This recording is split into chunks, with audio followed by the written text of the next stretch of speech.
African union ने जो demand की है शौकत बरती साहब, उसका क्या असर पड़ेगा? क्या आपको लग रहा है कि क्या जंग जो है रुकवाने का जिस तरीके से मुतालबा किया है, क्या क्या उसका कोई इम्पैक्ट होगा? भाई कहीं से तो आवाज उठी कि जंग रोकी जाए। जी, ये अच्छी बात है कि ये आवाज उठी, लेकिन इसका असर कुछ नहीं होगा। जी। इसका असर कुछ नहीं होगा क्योंकि इस पे असर डालने के लिए यूनाइटेड नेशन है, वो इनएफेक्टिव है। इंटरनेशनल क्रिमिनल कोर्ट है, वो इनएफेक्टिव है। जब उसको करंट सिचुएशन पर बातचीत करने के लिए साउथ अफ्रीका ने कहा कि देखिए तो रफा के अंदर तो उसने कहा हमने जो पिछला ऑर्डर किया है उसी ऑर्डर के अंदर हमने सब कुछ कर दिया है, अब इसके लिए फर्दर ऑर्डर की क्या जरूरत है। उसने उस एप्लीकेशन को रिजेक्ट करके बाकायदा तौर के ऊपर ये सपोर्ट, इसके मतलब जायनिस्ट लॉबी जो है, जो ट्रंप को भी चला रही है, जो बाइडेन को भी चला रही है, ये जायनिस्ट लॉबी जो है ये पूरी तरीके से नचा रही है। यही फंडिंग करती है इलेक्शन के अंदर, यही जो है। और जो इसमें जो देखा जाए तो सीआईए जो है उसका बहुत बड़ा रोल है, सबसे बड़ा रोल है कि ये मतलब ये पूरी अमेरिका की जो पॉलिसी, जो अमेरिका को चला जो रहा है या ब्रिटेन को जो चला रहा है, वो डेविल फोर्सेस, इविल फोर्सेस चला रहे हैं ये लोग। ये वो लोग चला रहे हैं जो शैतानी ताकतों के, ठीक है, इल्यूमिनाती लोग जो हैं, जो शैतान को अपना सब कुछ मानते हैं, जो शैतान की पूजा करते हैं, ये लोग जो हैं इन्होंने आईएमएफ के ऊपर भी पूरी तरीके से कब्जा कर रखा है। ये लोगों को पैसे देते हैं, इनका नेटवर्क जो है, ये एक आंख वाले जो हैं, जो दज्जाल के इंतजार के अंदर हैं, ठीक है, ये वो लॉबी है। इसने पूरी दुनिया को अपने शिकंजे में कर रखा है। और यहां तक कि अभी अमेरिका से एक आवाज उठी कि एक टेस्ट होता है कि देखें कि इनका दिमाग जो है सही काम कर रहा है कि नहीं काम कर रहा है। इस टेस्ट को करवाना पड़ता है। तो वहां पर यह प्रपोजल, जिस तरह का इनका स्टेप लिया जा रहा है बाइडेन का, इस पर सबने क्या कहा कि भाई ऐसा करेंगे, भैया अपने दिमाग का एक बार टेस्ट करा ले। तो इन्होंने इनकार कर दिया कि मतलब ये जो इतनी बेवकूफी के जो फैसले ले रहे हैं।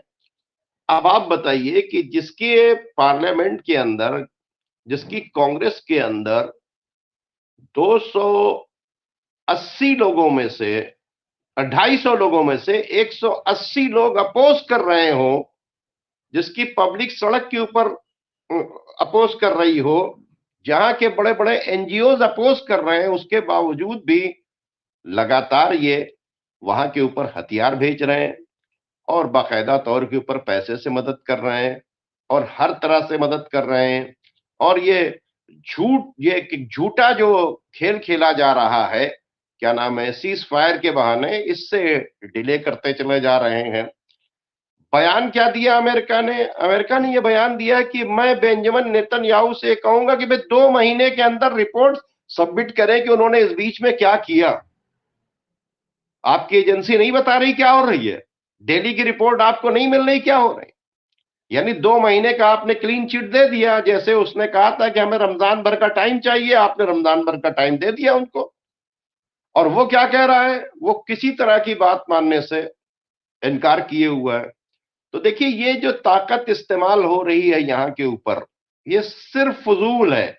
चाहे नेगोशिएशन की बातचीत हो रही हो, चाहे सीज फायर की, कौन करेगा? यूनाइटेड नेशन या तो अपना एक फोर्स जो अपॉइंट कर देता, ठीक है, या इंटरनेशनल कोर्ट ऑफ जस्टिस ये ऑर्डर कर देता। 400 बच्चे जब यूक्रेन के अंदर मारे गए तो इंटरनेशनल क्रिमिनल कोर्ट ने पुतिन के खिलाफ वारंट जारी कर दिया और बड़ा हंगामा हो गया पूरी दुनिया के अंदर। और यहां जो है 13,000 14,000 बच्चे मार दिए गए, ठीक है, यहां तो कुछ नहीं हुआ। 30,000 लोग मारे गए इनोसेंट, हाँ, जो ऑन रिकॉर्ड है 28,000 कुछ सौ। तो आप अगर देखें मलबे के नीचे, और पूरा इंफ्रास्ट्रक्चर बर्बाद कर दिया गया। आज जो रिपोर्ट आई तो देख के आंख में आंसू आ गया। नगर महापालिका की गाड़ियां जो कूड़ा उठाती थी,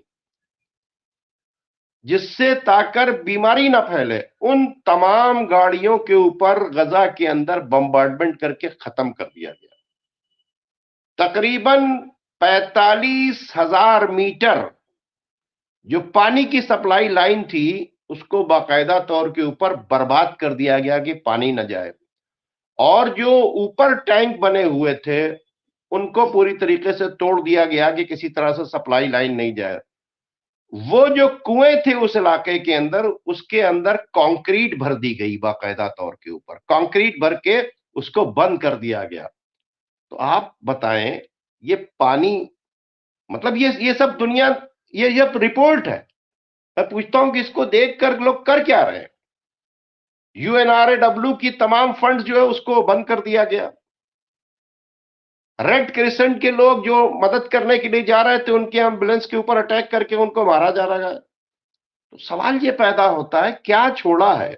ना हॉस्पिटल छोड़ा, ना कॉलेज छोड़ा, न स्टेडियम छोड़ा, न मस्जिद छोड़ा, न चर्च छोड़ा, यानी कहीं वो पनाह न ले सकें और वो बगैर पानी पिए, ये यानी पूरी तरीके से मार दिया जाए। आप ये बताइए, एक बात ये कहते हैं मुमताज साहब कि चूंकि पब्लिक के बीच में हमास छुप जाता है इसलिए उसके ऊपर क्या होता है, वो मारे जाते हैं। अब ये क्या पाइपलाइन के अंदर भी हमास घुसा हुआ है पानी की? इसके मतलब पाइप से तो मार रहे हो ना। वो जो तुम्हारी गाड़ियां हैं, वो जो गाड़ियां हैं जिसके अंदर दवाएं भरी हुई हैं, ट्रक जो खाने पीने का, उसके अंदर भी क्या हमास घुसी हुई है? तुम अपनी सिक्योरिटी में उनको पहुंचाओ, देखो, चेक करो। लेकिन नहीं, तो ये आदमी को पूरी तरीके से कि गंदगी फैल जाए, बीमारियां फैल जाएं, उससे वो मर जाएं, पानी नहीं हो, साफ पानी ना मिले, मेडिकल एड ना मिले, जख्मी हो जाए तो उसके लिए इलाज ना मिले, यानी आदमी को पूरी तरीके से जेनोसाइड हो रहा है और ये पूरी दुनिया तमाशाई बनी हुई उसे देख रही है। बिल्कुल ये सही कह रहे हैं। और ये देखिए, बात ये है कि जिस तरीके से एतमाद उठ रहा है, हम छोटी छोटी जगहों पे देखते हैं कि अगर भरोसा लीडरशिप से या जो ताकत होती है उससे उड़ जाता है तो एक अफरा तफरी का माहौल होता है।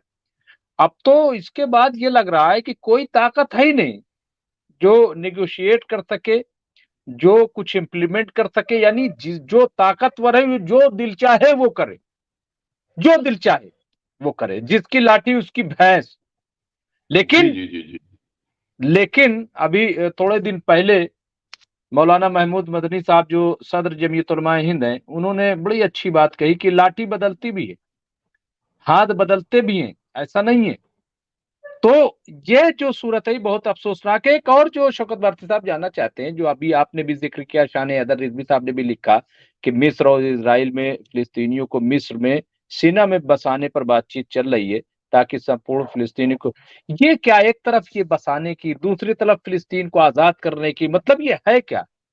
क्या ये कंफ्यूज कर रहे हैं, ये क्या है? मैंने और मतलब मैंने आपको बताया जनाब कि ये जो रूलर्स हैं, ठीक है, ये इजराइल के इशारे पर ही चल रहे हैं, ठीक है।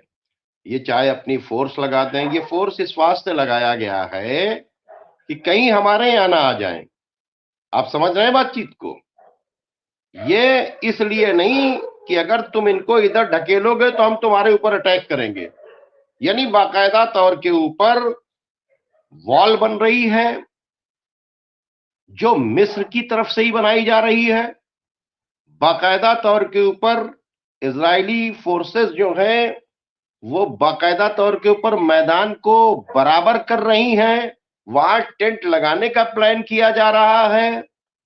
तो ये हम आपको बता रहे हैं ना कि ये सीसी हो, ये शीशी हो या बोतल हो, ये सब एक तरीके से हैं।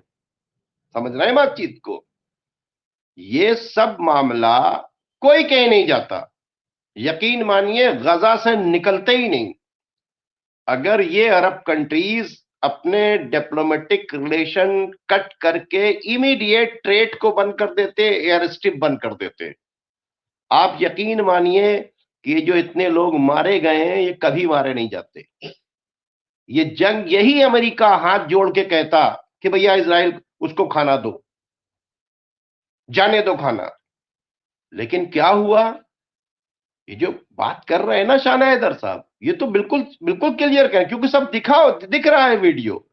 बाकायदा तौर पर कोशिश ये की जा रही है कि रफा से इनको वहां के ऊपर निकाल दें, और निकालने के बाद टेंट का एक शहर बना दें, ठीक है, और तकरीबन उसके अंदर 50,000 टेंट लगाने का काम चल रहा है बाकायदा तौर के ऊपर। वहां खेल शुरू हो गया है। तो ये मिस्र ने, वो क्या कह रहे थे, मिस्र ने ये लगा दिया और टैंक आ गए, जबकि आपको बता दूं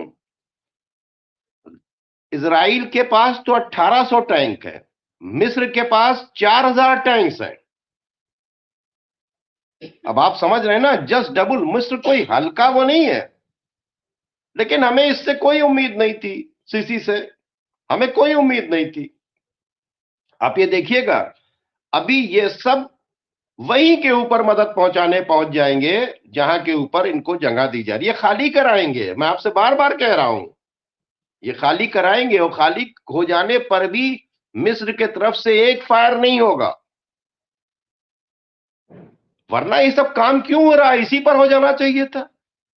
जहां नेगोशिएशन की बातचीत चल रही है वहां ये कि भाई ये सब क्या कर रहे हो तुम यहां के ऊपर, ये क्यों निकालने के भगाने की बातचीत कर रहे हो, ताकि बेंजामिन नेतन्याहू ये कहें कि देखिए आपने इतनी कुर्बानी दी है, तो देखिए हमने पूरे फिलिस्तीनियों को यहां से खदेड़ दिया है, हमने खदेड़ दिया, यहां से इनको बाहर कर दिया है। तो ये तो पूरी तरीके से सब मददगार है। और अभी आपने देखा कि गजा की विजिट करके गए कौन, तैयब उर्दगान साहब, और मैं ड्रोन दे रहा हूं उनको, और रिलेशन मैंने बड़े मजबूत कर लिए। मिस्र से कहा है कि रिलेशन मजबूत कर लिए, उससे फायदा क्या है, वो नाटो के मेंबर हैं, वो अमेरिका की परमिशन के बगैर जैसा अमेरिका कह रहा है वैसा वो करेंगे पूरी तरीके से। मिस्र जो है वो बाकायदा तौर के ऊपर पुराना अमेरिका और ब्रिटेन का एजेंट है, दलाल है वो। तो ये सब उन्हीं के इशारे के ऊपर चलेंगे।